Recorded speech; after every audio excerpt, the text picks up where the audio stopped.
C'est un gros machin ce truc-là. Ouais, mais ça marche tout seul, c'est bien. Oh, il marchera avec toi, c'est bien. Est-ce que tu préfères que je prenne les photos? Ah, ouais. Je vais tout bouffer.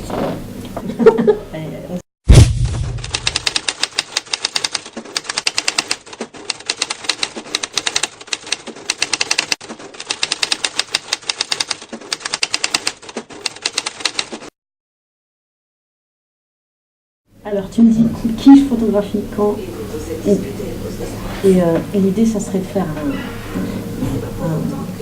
comme on a dit l'autre fois, un roman photo. Ouais.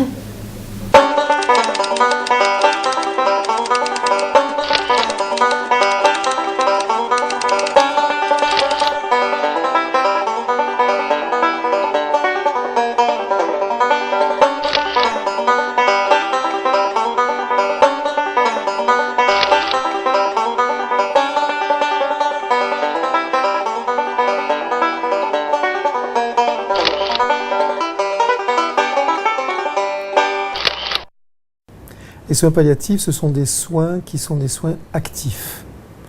C'est-à-dire qu'il ne s'agit pas simplement face à des personnes qui sont dans des situations de maladie incurables, en phase avancée, de simplement les assommer de médicaments et puis attendre que ça se passe.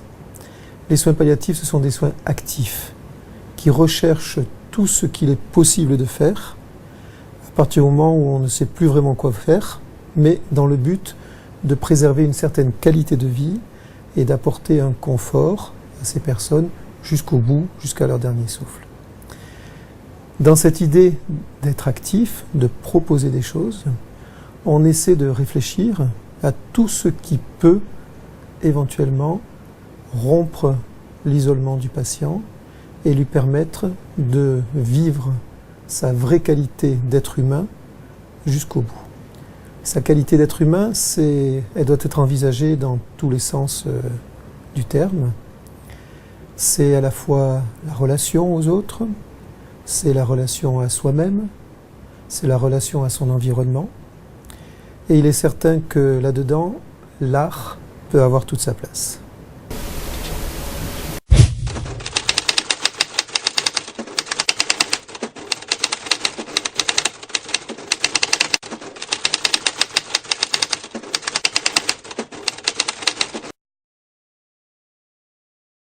Aujourd'hui, on va préparer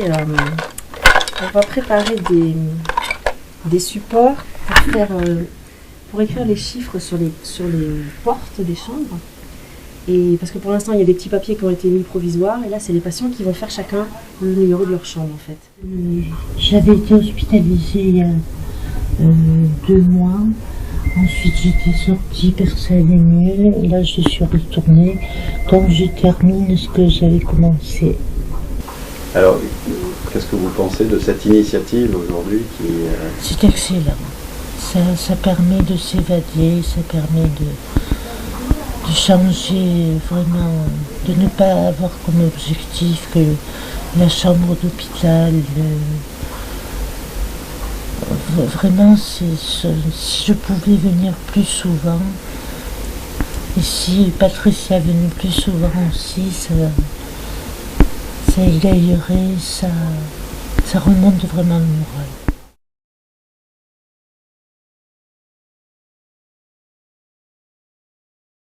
Je pensais que ça allait être plus émotionnellement chargé, plus compliqué, plus douloureux, voilà. Ça fait partie de mon évolution. Dans la découverte, c'est la simplicité des rapports humains qu'il y a ici. Voilà. Ça c'est extraordinaire à chaque fois. Il y a des moments difficiles, mais on n'est jamais dans le... Il y a une grande sérénité dans le service déjà, de par le personnel. Il y a un professionnalisme immense, donc tout le monde est vraiment à sa place, tout le monde gère, tout le monde est toujours présent, là où il faut, quand il faut. Donc moi je me sens pas dépassée par quoi que ce soit. Si j'ai une question, il y a quelqu'un qui répond. Il y a une interactivité permanente comme ça, entre tous les gens qui travaillent ici, avec les patients qui communiquent. Ça communique, voilà. Ça communique simplement. C'est assez précieux. Je trouve que quand on arrivait, il n'y avait pas elle se réveille un petit peu quand on l'appelle, mais de suite elle gémit, elle s'endort, mais elle est pas confortable au réveil. La question elle est délicate parce qu'elle a vraiment des douleurs qui sont majeures. Que quand on m'a parlé de Patricia la toute première fois, on me l'a présentée comme une artiste. Et bon, moi j'ai une expérience en psychiatrie, donc l'art-thérapie ça me parlait. Et là on m'a dit artiste, je dis non, j'ai une art-thérapeute. Et là on m'a dit non, c'est une artiste. Et elle doit rester artiste. Oh, et je comprenais pas. Et en fait, maintenant oui, avec la petite expérience qu'on a, je me dis que c'était le bon choix, quoi. Parce que, comme le décrivent que ce soit les patients, les soignants, l'espace que l'on peut trouver avec Patricia, c'est un espace de liberté. Il y a des mots qui ont été magiques. On est comme sur un nuage. C'est une parenthèse. C'est une bulle. Mais quand vous prenez cette parenthèse, c'est quelque chose en fait. La mise en mots, c'est quelque chose qui se trouve hors du soin. On est, comme disait la psychologue, on est à côté du soin. Et c'est ça qu'il faut en fait. Parce que du coup, les patients sont pris en charge par une équipe de soins, mais on leur permet aussi d'avoir un espace où on oublie le soin, on oublie l'hôpital. Et du coup, on en oublie la maladie, on en oublie la douleur ou la souffrance, parce que la souffrance, elle n'est pas que physique, hein, on en oublie la souffrance psychologique. Et au contraire, cet espace-là, soit alors on peut l'utiliser pour mettre sur papier ou en forme quelque chose qui nous permet de nous évader, ou alors on peut l'utiliser comme un support. Le patient vient déposer quelque chose là, à travers cet outil-là. Et donc, on se rapproche du soin, mais finalement, on se rend compte que le patient, il n'intègre pas forcément dans le soin. Nous, on peut le voir complémentaire au soin, mais je ne pense pas que le patient il soit dans le soin. Je pense qu'il est vraiment à côté. Et on lui donne un temps, un espace, où l'hôpital, on l'oublie. Et l'idée, elle était excellente, et je ne l'avais pas vue au départ. Mais maintenant que je la pratique, je me dis, c'est que du bonheur, quoi. Regarde-moi, j'avais pas peur au départ de toi, et je savais pas qu'est-ce qu'elle va me faire avec ces peintures, qu'est-ce qu'elle va m'angoisser. Non, sérieux. J'ai horreur des peintures. Tu m'as amené au bout des peintures avec tes arbres. Ah non, avec tes arbres. La peinture, c'était dans les arbres. Ah, c'est moi, oui, c'est vrai que moi qui ai inventé les arbres. Les arbres. Mais non, la première fois, c'était pas la peinture. C'était là. Pour moi, j'appelle ça la pâte à modeler. Et ça, c'est le dernier travail collectif. Donc, voilà. Entre l'infirmière et elle et moi, on lui a mis, parce que quelqu'un a eu l'idée de lui mettre un nez. Moi, j'avais apporté des petits yeux qui bougent. En plus, là, il bouge dedans. Et donc, on a commencé à faire parler l'arbre et à jouer avec. Ça, c'était un grand moment. Ouais, elle faisait bonjour. Bonjour. J'ai la bouche coincée.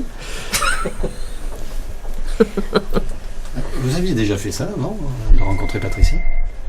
Non, parce que je refusais tout contact extérieur. Et j'étais renfermée sur moi-même. J'étais renfermée et puis j'étais en négatif, donc c'était pas bon. Et c'est elle un peu qui m'a ouvert. Hein ? Qui m'a ouvert sur l'horizon, en fait. Et puis voilà, quoi. Après, j'ai commencé à parler un peu plus. Là, ça, je l'aurais jamais fait. Impossible, je l'aurais jamais fait avant Patricia. Hein? Et puis voilà, quoi, donc... Après, à voir selon si tu veux qu'on les fasse ici ou dans la salle d'activité. Finalement, la salle d'activité, elle est grande, elle serait peut-être mieux placée pour le faire. Là, on pourrait faire un dessin plus grand directement. Ouais, parce que là, c'est pas possible. C'est bon, sauf si on refait comme l'autre fois sur le petit format A4. Si on refait sur le petit format A4, on n'a pas besoin de plus d'espace. Ouais. À savoir quelle position est la plus confortable. Mais comme tu voulais faire sur la feuille noire ou bleue, là, si elle est grande, il vaut mieux aller là-bas, je pense. Ouais. Est-ce que ça vous permet aussi peut-être de partager ou de faire passer des messages à votre entourage aussi Oui, parce qu'au départ j'étais vraiment dans mon coin. Bon.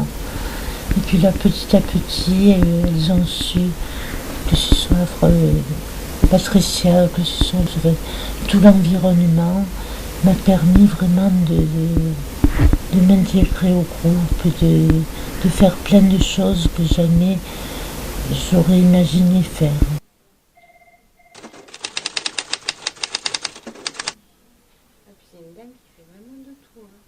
C'est plus une chambre d'hôpital, c'est un atelier d'art ici. Disons, c'est comme ça que je me sens. Je ne me sens pas du tout dans un hôpital, et grâce aux personnes qui permettent de le faire. Je crois qu'au niveau psychologique, ça leur redonne aussi pas mal d'estime d'eux-mêmes. Ils se sentent souvent plus capables de beaucoup de choses, malheureusement. Ils ont perdu beaucoup de spontanéité dans leur désir et dans le plaisir à cause de la maladie.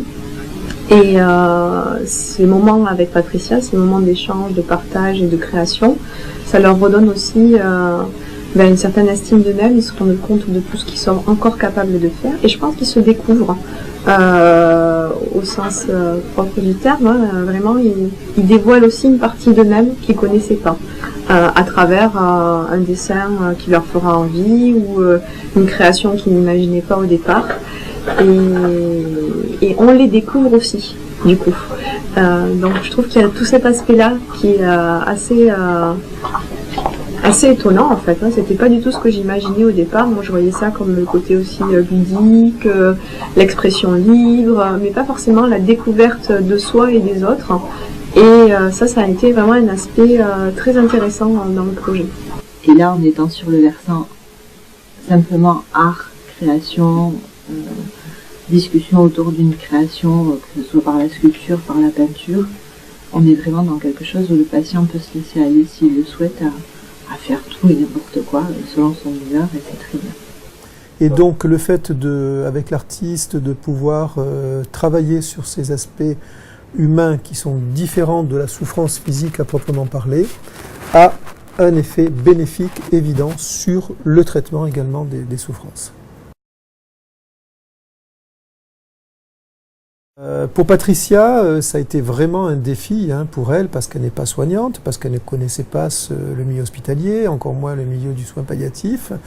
Donc ça a été vraiment un défi pour elle que de rentrer dans cette institution, de pouvoir s'y adapter, de comprendre un certain nombre de choses, d'en comprendre les règles, parce qu'il y a quand même malgré tout des règles, ne serait-ce que d'hygiène ou de sécurité qu'il faut respecter. Elle a fait un effort énorme, également sur le plan de sa relation avec des personnes en grande souffrance, ce qui n'est évidemment pas facile de prime abord. Et donc je pense qu'à travers ces échanges qui a eu lieu entre elle et l'équipe soignante, notre cadre de santé, nos psychologues, je crois qu'il y a eu beaucoup de choses qui se sont jouées et qui ont certainement, je pense, aidé Patricia pour s'adapter à cette situation.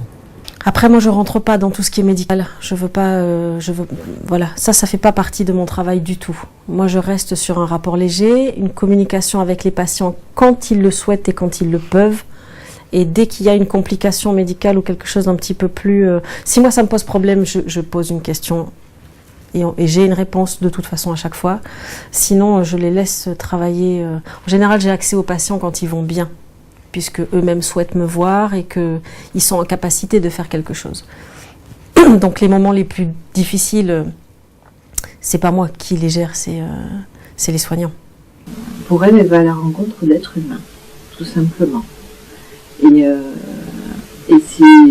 j'ai envie de dire, c'est à la fois nécessaire et essentiel de travailler sous cet angle-là, mais il ne faut jamais oublier qu'on va toujours à la rencontre d'un être humain.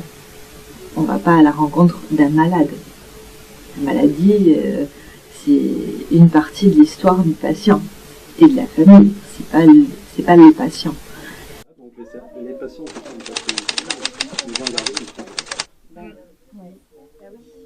Ou par des photos, ou par des peintures, des collages. Et voilà, c'est beaucoup d'émotions et c'est très... même les choses difficiles, c'est des choses agréables aussi, quelque part. La vie, ouais, c'est ça, c'est la vie. Moi, je dis service, c'est la vie, de toute manière, et c'est... on est vivant jusqu'à la fin, et c'est ça, quoi. Ça fait film là. On a l'impression de passer ça fait l'idée. En plus, ça fait, on voit tous les moments en fait. Et il est là aussi. Il parle pas à chaque fois. Et puis là, il a son air étonné. Ouais. Le bilan, bien évidemment, on le considère comme positif parce qu'on le savait dès le départ. On le savait dès le départ parce que quand même notre expérience a une certaine originalité, mais le fait de mettre de la création artistique à portée de patients est quelque chose qui est déjà pratiqué, qui est déjà fait dans d'autres unités de soins palliatifs notamment. Notre originalité, nous, c'est quand même d'aller vraiment dans la chambre du patient, avec Patricia qui a cette présence de proximité réellement avec les malades. C'est d'avoir une action parfois qui est continue, d'autres fois plus ponctuelle avec certaines personnes. Mais on savait dès le départ que ça allait apporter nécessairement quelque chose aux malades. Et l'expérience de chacun peut servir aux autres et sans être véritablement de la reproduction de ce qui se passe. C'est ce que je vous dis d'ailleurs pour nous, c'est l'adaptation du concept dans notre milieu, dans notre secteur, avec nos moyens. Mais je pense qu'effectivement, on est prêt à travailler avec tout le monde pour l'exporter s'il le faut. Les gens n'entendent pas. Et tout ce que j'ai à leur dire, c'est regardez-nous, mais autrement. Parce que ça peut vous arriver d'être malade. Moi, c'est la maladie qui m'emporte. Donc, je demande simplement aux gens, enlever le regard qui est négatif. Là, au début, je me suis dit, elle va m'enquiquiner celle-là.